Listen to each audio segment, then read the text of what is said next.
Bihar result breaking देख रहे हैं आप और मैं हूं आपके साथ परवीन शेख। बिहार में एनडीए की आंधी में कांग्रेस तिनके की तरह उड़ गई है। मोदी और नीतीश की सुनामी में राहुल गांधी का पत्ता साफ हो गया है। पिछले चुनावों में कांग्रेस ने जहां बेहतरीन प्रदर्शन किया था तो वहीं अब वो 6 से भी नीचे आती हुई नजर आ रही है।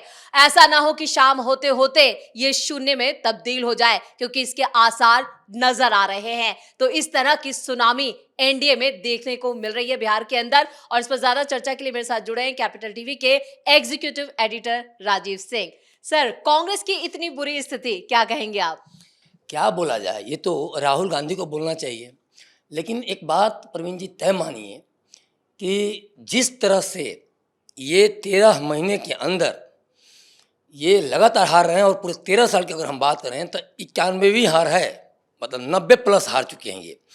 और इनको मतलब सोचिए, अगर ये जब तक सोचना बंद नहीं करेंगे कि हम सोनिया गांधी के लाडले हैं, तब तक बिहार हो, हरियाणा हो, गोवा हो, सारे स्टेट खोते जाएंगे। आज यही कारण है कि कांग्रेस महज 3 राज्यों में सिमट चुकी है। आपको ये सोचना होगा कि बिहार की माताएं अपने लाडले का ख्याल रखकर वोट उसे ही करेंगी जो बिहार की जनता का भलाई करे, जो बिहार की माताओं का कल्याण करे। राहुल गांधी को इस गलतफहमी से बाहर जब तक नहीं निकलेंगे, वो लगातार हारते रहेंगे।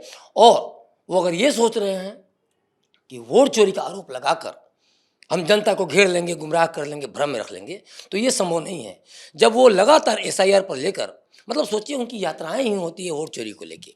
आप मतलब जनता का पैसा यात्राओं में बर्बाद करते हैं, और उसी जनता से जिन मुद्दों पे आप यात्रा करते हैं, वही का पूरा 16 दिन की यात्रा आपको खारिज कर दी जाती है। लेकिन यहाँ पर राहुल गांधी का आपने जिक्र किया। राहुल गांधी का जो एजेंडा था, जो हिडन एजेंडा था, कि उस एजेंडे के तहत ही कांग्रेस की इतनी बुरी स्थिति हुई है, या गलत मुद्दों पर लगातार आगे बढ़ते रहना, ये कहीं ना कहीं कांग्रेस को डेंट पहुंचा गया? देखिए, राहुल गांधी का मुद्दा ही नहीं होता है, गलत सही की तो बात ही छोड़िए, ठीक है। एक अदना सा छोटा बच्चा भी अगर कोई पूछे तो बोलेगा कि राहुल गांधी को कुछ नहीं आता है, मूर्ख है। हम और आप इतनी डिस्कशन कर रहे हैं इस पे, हमारे कुछ वीडियो को, कैपिटल टीवी के कुछ वीडियो को देख लेते तो समझ जाते कि कितनी बुरी हार हारने वाले हैं। लेकिन वो मतलब इतने सारे टीवी चैनल सब कुछ, लेकिन कभी कुछ कंसिडर ही नहीं करते हैं। दूसरी बात एक चीज़ और है, और कि आप जब एसआईआर पे लेके, आप वोट चोरी पे लेकर हमलावर होते हैं, जब सवाल किया जाता है प्रेस कॉन्फ्रेंस वगैरह में, तो बहाने क्या बनाते हैं? कहते हैं कि हमारा ये सब काम नहीं है, लोकतंत्र बचाना हमारा काम नहीं है, हम विपक्ष के नेता हैं। विपक्ष के नेता सिर्फ आरोप लगाएगा, विपक्ष के नेता प्रेशर बनाएगा। कहते हैं हम प्रेशर से बनाएंगे। किस बात का प्रेशर? वोट चोरी का प्रेशर, एसआईआर का प्रेशर। और एसआईआर का प्रेशर क्यों? चलिए ठीक है, ये भी सही है, वोट चोरी होनी तो चाहिए। जितने लोगों को आप मंच पर लेके आते हैं, सब के सब बाद में बताते हैं कि नहीं, वो ऐसा कुछ हुआ ही नहीं, हम तो सचिव के कहने पे आ गए थे, तो इनके कहने पे आ गए थे। ब्राज़ील की मॉडल के जो नाम लेते हैं वो भी आके बयान देने लगती है। उसके बाद जो 5 लोग को लाया तो उस पर भी स्पष्टीकरण आ जाता है। और इसके पहले भी जितने सारे बिहार में हैं, इनकी बहन क्या करती हैं, टी शर्ट पहन के उस महिला को भी एक तरफ बदनाम कर देती हैं, कुछ संसद में पहुंच जाती हैं, वो भी लताड़ लगा देती है। इतना सोचना चाहिए कि आप अपने आप को प्रियंका गांधी समझें या राहुल गांधी समझें। क्या जनता भी अब आपको ऐसा सोचती है क्या? या फिर जनता इस तौर पर देखती है कि ये अपने आप को राहुल गांधी समझते हैं, ये अपने आप को प्रियंका गांधी समझते हैं? तो जिस दिन जनता ये समझ लेगी तो आपकी हार तो 90 से ज़्यादा होगी ही होगी। बिल्कुल राजीव सर, प्रियंका गांधी वाड्रा और राहुल गांधी दोनों भाई बहन की जोड़ी को बिहार की जनता ने पूरी तरह से खदेड़ दिया है। मतलब ये मानिए कि पिछले चुनाव में इनका बेहतर प्रदर्शन था, 19 सीटें, लेकिन इस बार तो आंकड़ा बहुत तेजी से नीचे जा रहा है। 7 से शुरुआत हुई, 7 से अब ये 5-6 पर आकर अटक गए हैं, और लग रहा है कि वो भी इससे नीचे जाएगा। तो जो फेक नैरेटिव राहुल गांधी की तरफ से सेट किया गया था, उसकी हवा तो निकाल दी गई। लेकिन जिस तरह से इन चुनावों में, चुनाव प्रचार के दौरान राहुल गांधी ने छठी मैया का मजाक बनाया, उनका अपमान किया, वो भी ले डूबा। छठी मैया का मजाक बनाया और पीएम की मां को गालियां दिलवाई। जब हम लोग बिहार यात्रा पर थे, कैपिटल टीवी जब बिहार यात्रा पर था, तो महिलाओं से जब हमने कुछ सवाल किए कि पीएम मोदी की मां को गाली दी गई, कैसे आप देखती हैं? तो उन्होंने बोला कि पीएम की मां को गाली नहीं दी गई, हमें गाली दी गई है। महिलाओं ने देखा है कि मोदी जब भी आते हैं सैकड़ों करोड़ की सौगात लेके आते हैं। महिलाओं ने देखा कि नीतीश ने 20 साल में उनकी कैसे लाज और सम्मान को बचाया है, कैसे महिलाएं घर से खींच ली जाती थी, कैसे बच्चियां स्कूल जाती थी तो लौट के नहीं आ पाती थी। और आज के डेट में महिलाएं क्या कर रही हैं? आज के डेट में महिलाएं, उनके हाथ में पैसा है, रोजगार कर रही हैं, लगातार पीएम मोदी को आशीर्वाद दे रही हैं। जिस नीतीश कुमार को लगातार सुशासन के बाबू के नाम से नवाजा, उसी नीतीश कुमार को लोग कहते हैं कि अचेतावस्था में, मतलब पागल हैं। कम से कम एक 20 साल के मुख्यमंत्री का सम्मान तो करो। और तुम चाहते हो कि बिना कुछ किए तुम्हें प्राइम मिनिस्टर बना दिया जाए, तेजस्वी यादव को मुख्यमंत्री बना दिया जाए? ये संभव है? तो टोटल जो इनकी जो निगेटिव पॉलिटिक्स है, इसके चलते लगातार कांग्रेस की मिट्टी पलीद हो रही है। और दूसरी बात एक और भी बताऊं, जनता हमेशा देखती है कि इनको क्या हो जाता है। 4 दिन जनता के बीच में आते हैं, 5वें दिन विदेश भाग जाते हैं। मतलब सोचिए, विदेश जाते तो चलो ठीक था, विदेश में जाके गाली गलौज करने लगते हैं। एक तरह देखा जाए लोकतंत्र खराब है, ये है वो है, संवैधानिक संस्थाओं का अपमान करने लगते हैं, खतरे में है, मोदी को लेकर अटैक। आप जो भी बोलना है देश के अंदर बोलें, आप देश की छवि बाहर जाके बदनाम करेंगे। आप ऑपरेशन सिंदूर पर सवाल उठाएंगे, आप करगिल पर सवाल उठाएंगे, आप आर्मी पर सवाल उठाएंगे, तो इसका अंजाम क्या होगा? आप देखिए, वहाँ देशभक्ति की जब बात आती है, सोशल मीडिया पे आप देखते हैं, लगता है कि राहुल गांधी के साथ ऐसे ट्रीट करते हैं जैसे राहुल गांधी से बड़ा कोई देशद्रोही नहीं है। तो राहुल गांधी को क्या सोशल मीडिया पे सब दिखता नहीं है क्या? आप विदेशियों को सुनाने जाते हैं और वहाँ भी 4 गालियाँ पड़ती है आपको। लेकिन कांग्रेस में अभी से जैसे ही नतीजे आने शुरू हुए, उससे पहले शकील अहमद ने इस्तीफा दिया, वो भी काउंटिंग से, क्योंकि एग्जिट पोल आए थे तभी उन्होंने इस्तीफा दे दिया। और अब जो कांग्रेस की दुर्गति हुई है, उसके बाद क्या लग रहा है कि बहुत सारे नेता जो हैं, जो सीनियर नेता अब तक नाराज थे, वो अलग जो गुट बन गया था, तो वो अब नेता इस पार्टी से बगावत करके अलग राह पकड़ेंगे, पार्टी से अलग हो जाएंगे या कोई और कदम उठाएंगे? प्रवीण जी, ये हर चुनाव के बाद होता है। बिहार के चुनाव के बाद और ज़्यादा होगा, क्योंकि मान के चलिए ये लगभग 3 या 2 सीट पे सिमटने वाले हैं। तो यहाँ और भी ज़्यादा भगदड़ होगी और आधी रात तक आते आते भयंकर मारपीट, सब कुछ, बल्कि काफ़ी कुछ स्टार्ट भी हो गई है। आपने देखा होगा, कभी कभी लगता है कि जो कांग्रेस के नेताओं ने आरोप लगाए टिकट बांटने को लेकर, करोड़ों में अल्लावारू को लेके और राजेश राम को लेके, और पटना एयरपोर्ट पर जिस तरह से उनको खदेड़ा किया, तो लगता है कि कहीं राहुल गांधी बिहार चुनाव के माध्यम से करोड़ों पैसा बनाकर मस्कर तो नहीं भाग गए। मेरा एक सवाल है इससे कि भाई आखिर क्या कहा जाए इसको, आखिर क्यों आरोप लगे? और राहुल गांधी के बारे में यहाँ तक कहा गया कि मेल से इनको कांटेक्ट करने की कोशिश की गई, लेकिन राहुल तक बात ही नहीं पहुँच पाती है। तो आप जब अपने राज्य में, बिहार में या किसी भी राज्य में चुनाव लड़ते हैं, तो सबसे पहले जमीनी पकड़ मजबूत करना जरूरी है। आप संगठन आपका क्या कर रहा है, कितना कॉन्फिडेंट है, ये सब तो आपने नजरअंदाज किया ही। सीट बंटवारे में आपने मनमानी करके, एक तो पहले से डरे हुए थे कि हमें हारे हुए सीट मिल रही है, अब जीते ही कितने सीटों पर थे। नहीं, कमाल की बात तो ये है कि जब जैसे ही वोट अधिकार यात्रा राहुल गांधी निकाल रहे थे, उस टाइम दबाव तेजस्वी पर बनाया गया, और तेजस्वी को हराने में भी सबसे बड़ी भूमिका राहुल गांधी की है, इससे इनकार नहीं किया जा सकता। और एग्जिट पोल भी इसी तरफ इशारा कर रहे हैं, क्योंकि इन लोगों ने जिस तरह से, कांग्रेस ने, तेजस्वी ने पहले एज बना रखी थी, जो सर्वे आ रहे थे वो बता रहे थे कि तेजस्वी बिहार में काफी आ गए, लेकिन धीरे धीरे जैसे ही राहुल गांधी की बिहार में एंट्री होती है, उसके बाद सब कुछ चौपट हो जाता है।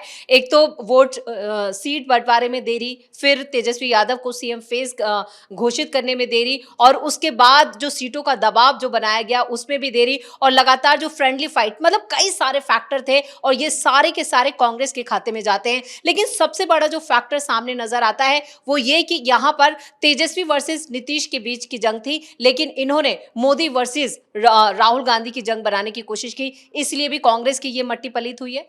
यही खामियां हैं, यही समझना होगा। और एक बात आपने सही कहा, एज तो कभी तेजस्वी यादव नहीं ले रहे थे, लेकिन तेजस्वी यादव को यह था कि कम से कम इतनी सीटें आ जाएं कि हम एक सम्मानजनक हार हारें। हम सबसे बड़ी पार्टी हैं, राजद का जनाधार है, तेजस्वी सबसे बड़े नेता हैं अगर देखा जाए तो, अगर महागठबंधन की बात करें तो। लेकिन इन्होंने देर से समझा कि राहुल ने इनकी मिट्टी पलीत कर दी है। बाद में वो यात्रा इसलिए निकालते हैं, 5 दिन की बिहार अधिकार यात्रा निकालते हैं, उसका नाम बिहार है, तो इसीलिए कि राहुल ने जो मिट्टी पलीत की SIR पे, वोट चोरी पे, तो उसको ढकने के लिए। लेकिन बाद में हुआ क्या कि जब ये हुआ कि चिड़िया चुग गई खेत, तो उसके बाद क्या किया कि तेजस्वी ने तो निकाला, लेकिन तेजस्वी को समझ में आ गया था कि अब मामला गड़बड़ है, अब वहाँ से निकल गया। तो फिर तेजस्वी यादव भी वही भाषा यूज करने लगे, वोट चोरी की, धमकी आने की, और इसके बाद SIR पर सवाल उठाने लगे। लेकिन ये सोच रहे थे कि पहले भी इनकी जीत कभी आसान नहीं थी, एसआईआर को लेकर अगर हम बात करें तो जो 65 लाख वोटर काटे गए, जो मृत लोग हैं या जो कहीं और चले गए हैं या फिर जो घुसपैठिए हैं, तो इसके बिना पे अब ये साबित हो रहा है कि अगर इसी तरह से चुनाव आयोग गलत लोगों को या फिर अवांछित लोगों को निकालता रहा तो हमारे ख्याल से 20-25-30 साल तक जब तक ये अच्छा काम करके दिखाते नहीं हैं, अपनी इनकी सोच अच्छी परिलक्षित नहीं होती है, तो इनको सत्ता में नहीं आने देगी बिहार की जनता, ये तय है और ये सामने सामने दिखा। दूसरी बात जो आपने सवाल किया कि मोदी वर्सेज राहुल, अरे मोदी कहाँ बैठते हैं, राहुल कहाँ ठहरते हैं, नीतीश कहाँ हैं, तेजस्वी कहाँ हैं। आप लालू के बेटे हैं तेजस्वी जी, तो इसलिए आपको बिहार की जनता चुनाव जिता दे।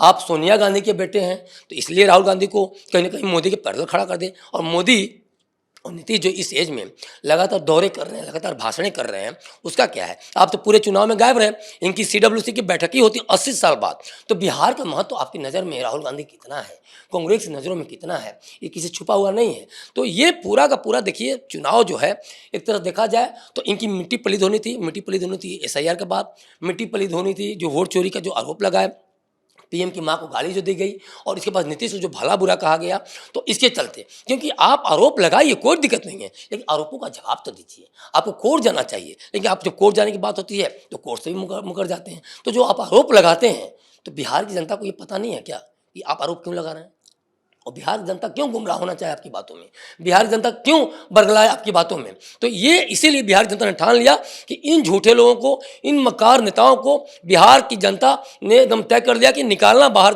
करना बहुत जरूरी है। क्योंकि देखिए हम लोग यात्रा पर जब थे, एक आदमी नहीं दिखा जिसने बोला हो कि वोट चोरी हुई। हम पूछा करते थे क्या आपकी वोट चोरी हुई, क्योंकि हम ये चाहते थे कि राहुल गांधी ने जो बोला है कम से कम उसकी तस्दीक हो। उन्होंने बोला नहीं हमारी चोरी नहीं हुई। हम लोग किसी का आपने सुना नहीं। देखिए त्रुटियां हो सकती हैं, उसको सुधारा जा सकता है, चुनाव आयोग भी मानता है, विपक्ष भी मानता है, सत्ता पक्ष भी मानता है, लेकिन उन त्रुटियों को कहीं ना कहीं एक तरह प्रोपेगेंडा के तहत, नैरेटिव के तहत ये सेट कर देना, नहीं ये धांधली है, ब्राजीलिया मॉडल की तस्वीर लगती है तो उसमें ब्राजीलिया मॉडल आके 20 बार वहाँ वोट दे रही है क्या। फोटो लग सकता है, फोटो बहुत हर स्टेट में होता है, और आप जहाँ जहाँ जीते वहाँ क्या त्रुटियाँ नहीं थी क्या।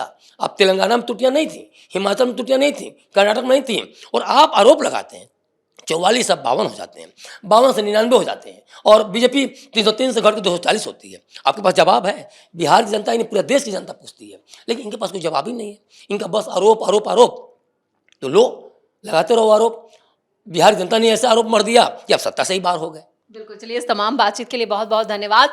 तो जिस तरह से कांग्रेस की नैया बिहार में डूबी है, उसकी गूंज जो है वो दूसरे चुनावी राज्यों में भी साफ साफ सुनाई देगी। यानी केरल, तमिलनाडु, असम और बंगाल में चुनाव होने वाले हैं। वैसे बंगाल में तो कांग्रेस का अस्तित्व पहले ही खतरे में है, लेकिन जहां पर सीधी सीधी फाइट है वहां भी बिहार चुनाव के नतीजों का असर कांग्रेस पर पड़ने वाला है, और कांग्रेस में अभी से धड़ाधड़ इस्तीफों का दौर शुरू हो चुका है। बिहार चुनाव के नतीजों के बीच राहुल गांधी देश में नहीं है, वो एक बार फिर विदेश भाग चुके हैं, और इधर प्रियंका गांधी वाड्रा भी चुपचाप मुंह छिपाकर विदेश की तरफ निकल चुकी हैं। कुल मिलाकर कांग्रेस की स्थिति ने एक बार फिर जाहिर कर दिया है कि कांग्रेस खुद अपने पैरों पर कुल्हाड़ी मार रही है, और राहुल गांधी ने बिहार में भी यही किया है। तो बड़ी खबर में मेरे साथ इतना ही। कैमरामैन राजकुमार के साथ मैं परवीन शेख, कैपिटल टीवी।